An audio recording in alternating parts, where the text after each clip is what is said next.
We are starting the academic part with a friend and a colleague who's going to give us, I think, a very challenging presentation on intercultural education.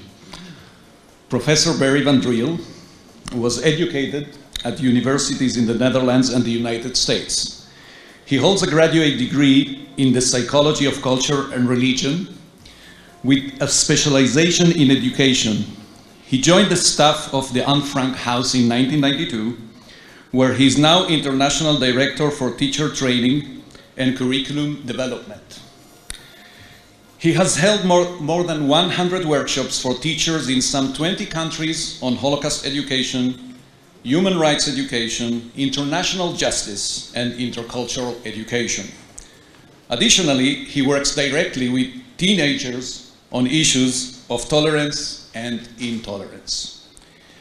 Professor Van-Driel has served as the editor-in-chief of the international academic journal Intercultural Education since the year 2000, and was the Secretary General of the International Association for Intercultural Education, IAIE, and actually many of our colleagues here have attended your wonderful conferences, and I really recommend going to one of those IAIE conferences. He's presently Vice President of the IAIE. He's also Senior Education Consultant to the Office for Democratic Institutions and Human Rights in Warsaw, the ODIHR, as well as a consultant to UNESCO and the FRA, the Fundamental Rights Agency. Since 2010, he has been a jury member of the prestigious United Nations BMW Intercultural Innovation Awards. He recently edited books titled Confronting Islamophobia in Educational Practice, London 2005, and Challenging Homophobia with Lutz van Dijk in London. Professor Van-Driel, the stage is yours. Taking my notes.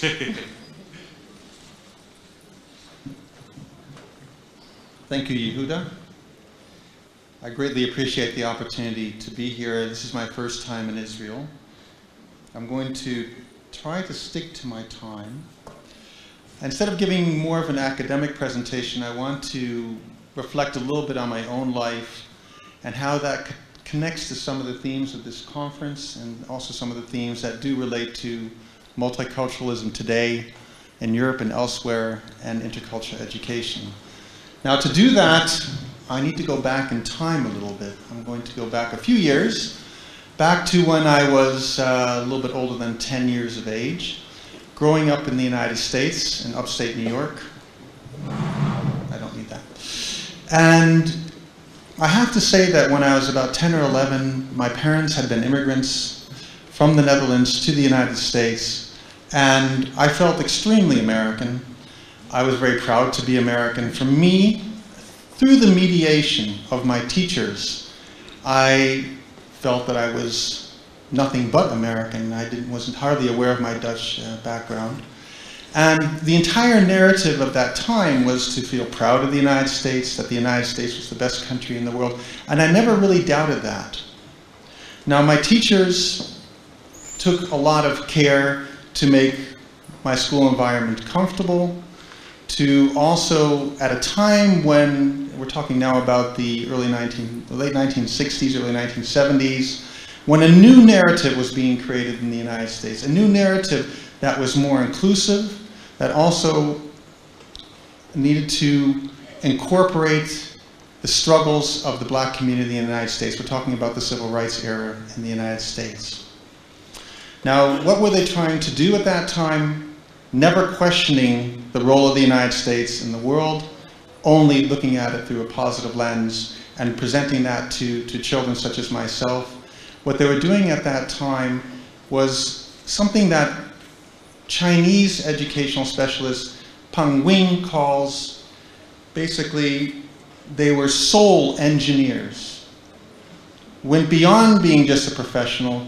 They were dealing not only with our thoughts and our cognitions, not only with our emotions, but also our moral development and actually trying to reach into our soul. Now, a soul engineer, what is that? How does she define that? I'm going to give you an example. And that brings us into today a little bit. For her, it was a journey from China to England and trying to function as a teacher in a brand new context, a brand new culture, where her expectations of the students and the students' expectations of her, but also the school's expectations of her and the parents' expectations of her clashed at that moment in time. She's one of these rare birds today, unfortunately, one of these rare birds who, as being an immigrant coming from another country, has come to, well, where I live in Europe, to the West, and worked as a teacher. We still see this far too often. I know there's some people here from Germany. In Germany, though, about 13% of the population, if you look at the first or second generation, would have an immigrant background. Less than 1% of the teachers have that kind of a background. The same thing would apply to the Netherlands, to Belgium, to France, that a very small percentage of the teachers in schools have this kind of an immigrant background. Now for me, growing up in the United States, I went to an all-white school. Nevertheless, trying to learn this new narrative of civil rights with almost no black people was a real challenge for us, because black people were, those are people you saw on TV, nothing beyond that. I had no communication with black people. For Peng Wing, coming from China, coming into a British situation where she did not speak English perfectly, where she demanded a certain amount of discipline from the kids, much more discipline than the parents wanted, much more discipline than the school wanted. She had a complex of factors that was influencing her teacher here that worked to her disadvantage. She was ridiculed during the first year. Parents were critical of who she was. The students were making fun in the classroom. They weren't paying attention. But she reversed that. How did she reverse that? She reversed that in the following way. She reversed that by applying this concept of soul engineering that they use in China, meaning, and it doesn't mean that every teacher has to do this, it's very complicated, of course, and it means going beyond your professionalism, always being available for the students. It means that being willing to talk to them during lunch. It means being willing to talk to the parents after school. Now, this is something that's fairly alien as a concept in Northern Europe and Western Europe, but the consequence was that the students started to love her, started to enjoy her, started to really perform much better than they had done before, simply because of the personal attention that she was giving to them. Now, this kind of a caring pedagogy can be incredibly impactful, especially if the school appreciates it. And this is where we get into a little bit of a dilemma. If the school appreciates it, if the parent body appreciates it, if the children appreciate it, and if also the teachers appreciate it. Now, this is not always the case. For instance, in my own work, working in California and also working in the Netherlands, and now in Skopje in Macedonia, with especially Roma populations, we see that there's also a disconnect between what the parents expect and what the teachers expect. I'm going to give you an example. In my work in Sacramento, California, a few years back, they had brought me in as a mediator, as somebody who could hopefully solve a conflict they had in the school. They had a large percentage of students who were from Latin America. Now, those Latin American parents were upset with the way that the teachers were teaching their children, because what they felt very strongly is that the teacher also was not just a professional, but the teacher was somebody who went beyond that and became like an extended family of the children, who cared about the children, who was always there for the children. And that worked fairly well in the school. They had learned how to adjust to that. But more recently, what you had seen was another group of immigrants coming into Sacramento, California, from the Ukraine, and these were Seventh-day Adventists and Baptists. Now, they had a totally different view of how the children should be dealt with and how the schools should deal with discipline problems, etc. They felt that all of this caring was nonsense. That if you define what education is, education means being strict, being firm, and being really tough on the kids, really being a strict disciplinarian. So here we had two communities at loggerheads with each other, with totally different approaches and expectations to education in one school.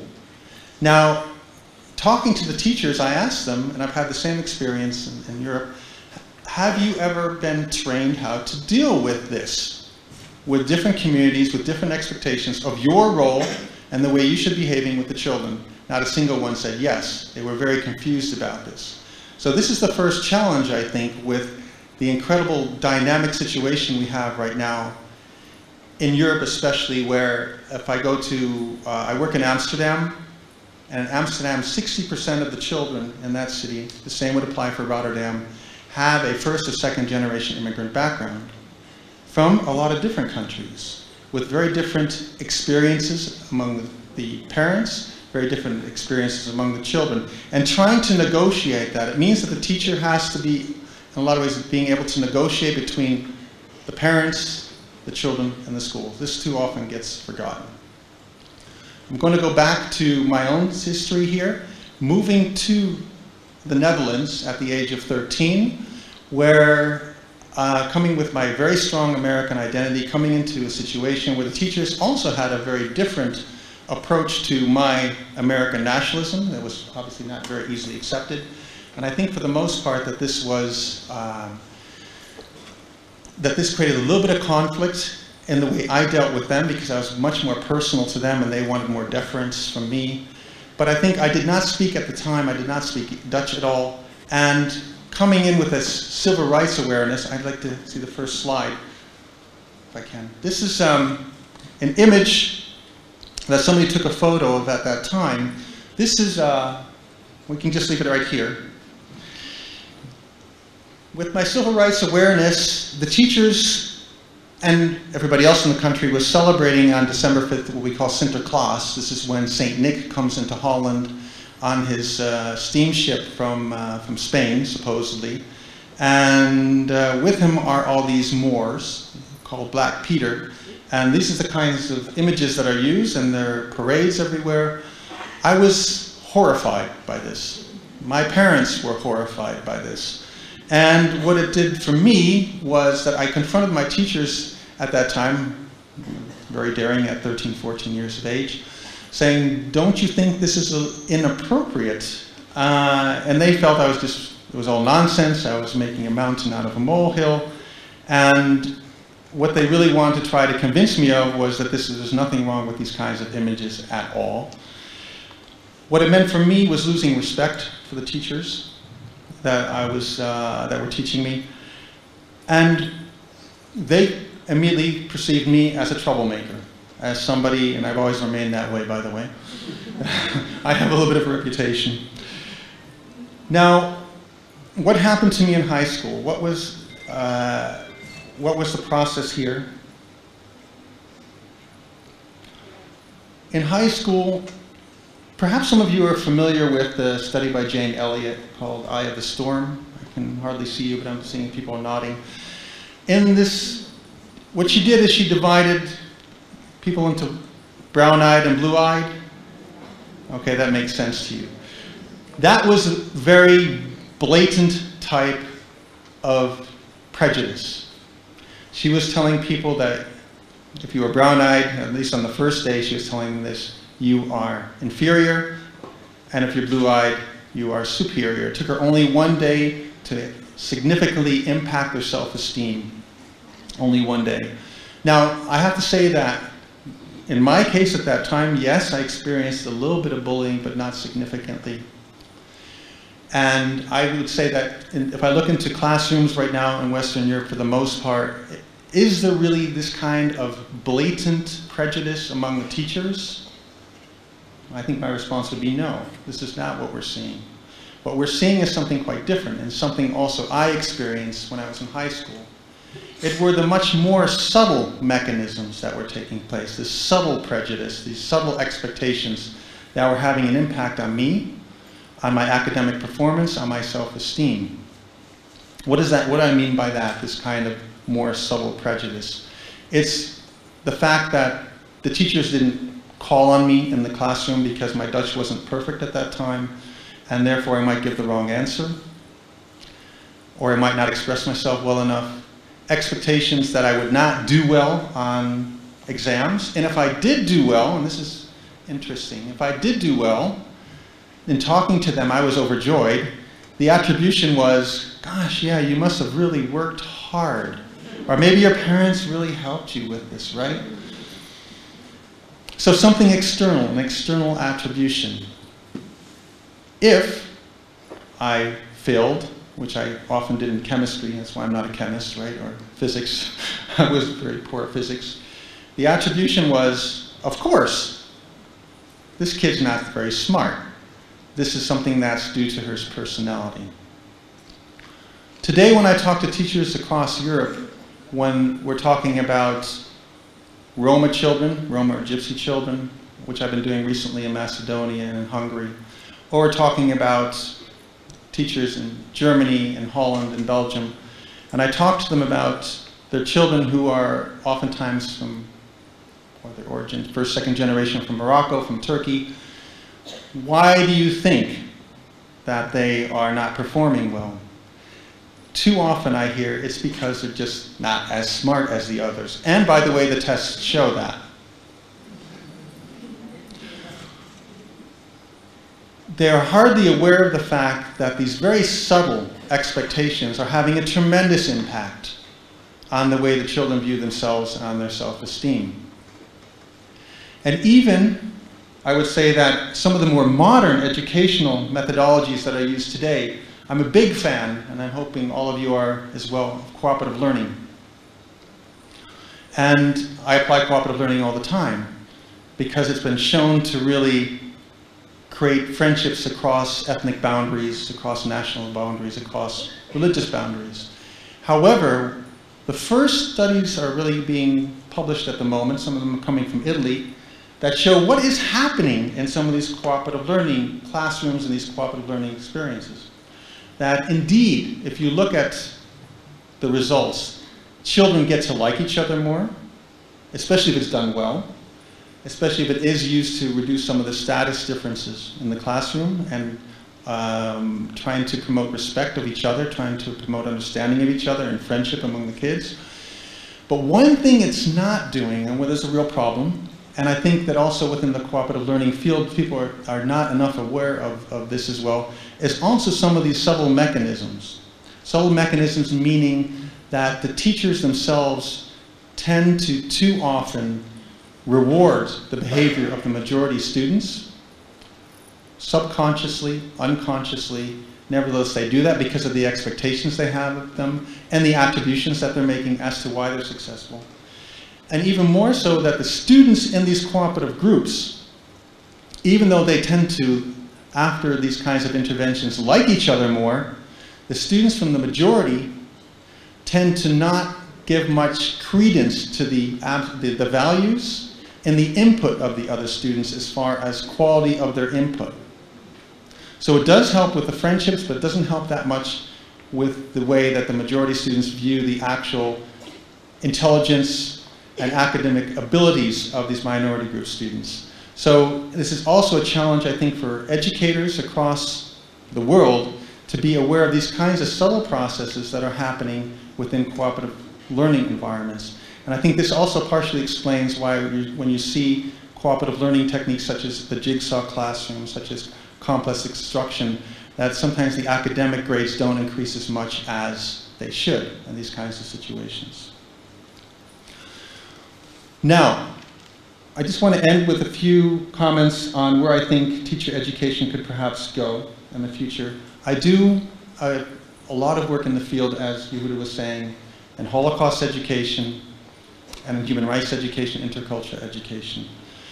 And oftentimes when trying to explain how or why people would intervene if somebody's being bullied, why somebody would try to draw somebody into a group if they feel that others are being excluded.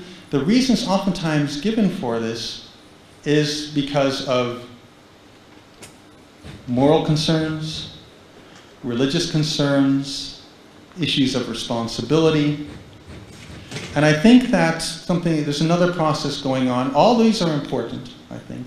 But there's another process going on that we need to think of, and I think that is a real challenge for teacher educators and teachers as well. And that is the fact that if we think about bullying, we think about exclusion, and we think then about my own background in social psychology, one of the main findings in social psychology is what is the best predictor of somebody who's going to intervene to help another person who's been bullied? What is the best predictor of somebody who has been excluded from the classroom or excluded from a particular process? The best predictor for that is not their moral beliefs, is not something abstract that they've learned in the classroom. The best predictor of that is past behavior. So the best predictor of future behavior is past behavior. So keeping that in mind, if that is the case, then it means that teacher training will have to change a little bit, that the way that the teachers interact with the students will have to change a little bit. Concretely, and it's not that easy oftentimes, it means creating opportunities and learning how to, as a teacher, create the opportunities for students to intervene when another person is being bullied, to become aware of what that is. First of all, what is bullying? To be aware of what is exclusion, how does that process work, what does it look like, and how to work with the students so they are able to have the capacity, to have the competence to intervene in those kinds of situations. If students can learn how to intervene, how to take responsibility, how to have an impact on the social situation by pulling students who are being excluded into the group, if they have the capacity, if they have the competence to do the same thing, to intervene when somebody's being bullied, then we can also hopefully predict that these students, when they become teachers themselves, will have that experience. In my work with teachers across the world, I ask them, to what extent were you trained as a student, as a 10-year-old, as a 12-year-old, as a 14-year-old, to intervene in a situation when somebody was being excluded? That you were actually given those skills and capacities. Almost none have. I surely have not. I was often at the other end of this. To what extent do you work with your students on this? Those actual concrete skills, those actual concrete competences in these kinds of situations where the students are being excluded. To what extent have you done that? To what extent do you feel comfortable in doing that? Very few say that they have those skills. So I think these are some of the challenges for teacher educators today and for teachers today to become aware of some of these subtle processes that are taking place, these lower expectations, oftentimes subconscious, and how that actually impacts the students, because I say too few teachers have had that own experience, and how to work with the students on creating those situations where they are brought into a context where they can intervene, where they can make a difference. So I think that's one of the key challenges for teachers and for teacher educators today. And I'm going to leave you with that. I think, as Yehuda was saying, it is a certain way, it's challenging for all of us to try to rethink the way that we're working with our students and the way that we're working with teachers if we are teacher educators. I'm going to thank you for that. Thank you.